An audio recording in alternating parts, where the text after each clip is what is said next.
सभी को मेरा सादर जय जिनेन्द्र। अब आगे की कहानी। महामुनिराज आकाश मार्ग से गमन करते हुए आगे विहार कर जाते हैं। जंगल में अकेली अंजना और बसंत दोनों थके हारे अपने तृणसैया में लेट जाती हैं। कभी किसी बंजर की आवाज़ तो कभी किसी की चित्कार, कभी उपसर्गों की अशुभ आशंकाएं उन्हें सिहर देती। कब दोनों को निद्रा देवी ने अपने में समेट लिया पता ही नहीं चला। सवेरे पंछियों के कलरव गान से अंजना की निद्रा टूटी और वह निवृत्त होकर अपनी आत्माराधना के चिंतन में बैठ गई।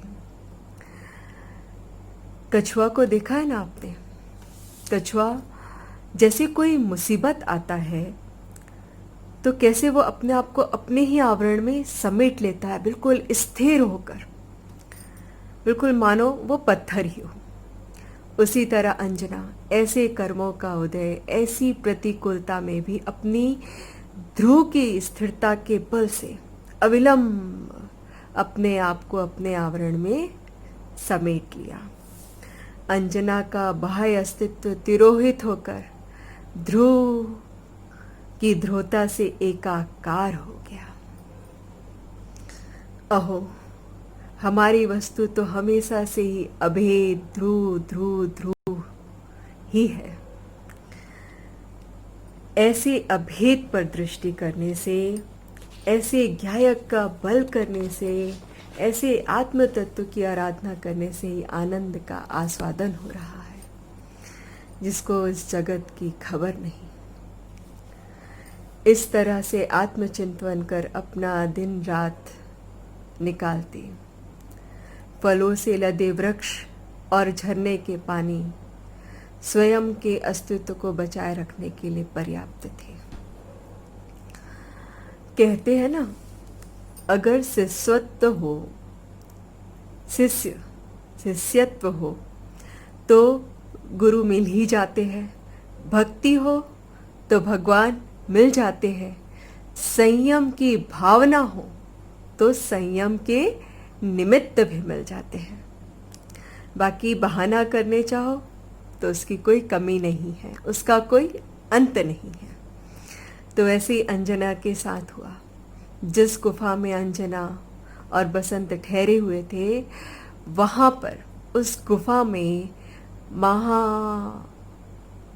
मुनि तीर्थंकर मुनि सूरतनाथ भगवान का विशाल पद्मासन प्रतिमा विराजमान था।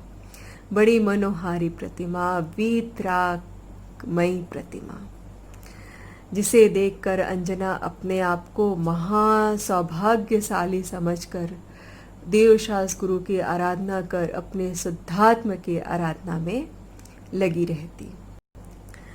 इस तरह अंजना जिन चरणों में अपने आप को समर्पित कर विनय आदर सहित अपनी आत्म आराधना में डूब गई।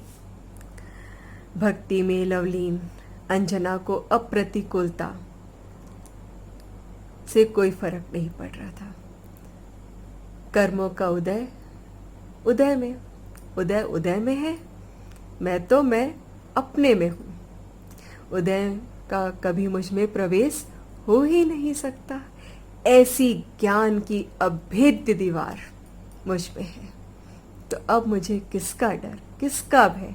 ऐसे निसंक अंजना जंगल में अपने ज्ञायक की आराधना में लगी तत्व विचारों में मग्न रहती। रात्रि का प्रथम प्रहर बीत चुका था। अचानक ही चारों ओर से एक भयंकर गर्जनाओं से सुनाई दी। अंजना और बसंत थोड़ा डर गए। क्या देखा उन्होंने कि एक शेर दहाड़ता हुआ उस गुफा के अंदर चला आ रहा था।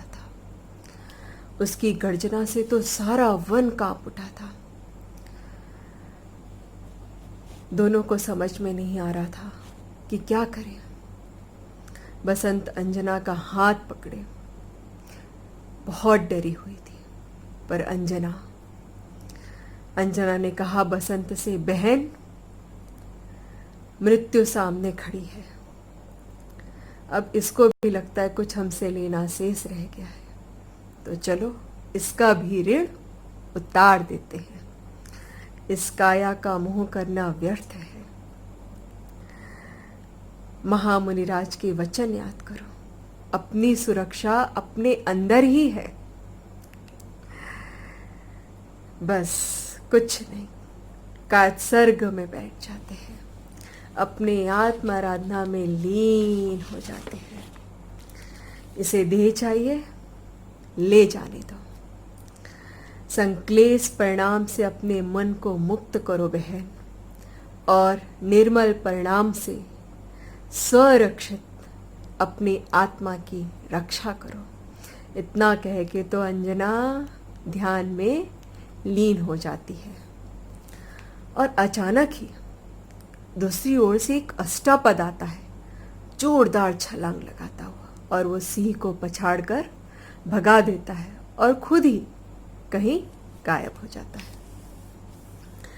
कहते हैं ना कि भगवंतों की भक्ति से सुख का मार्ग समझ में आता है, और पग पग पर वे ऐसी आपत्ति विपत्ति में रक्षा करने वाले भी मिल जाते हैं। आत्मा की शक्ति समझ में आने से निर्भयता, निसंकता आती है। जब उन दोनों बहनों ने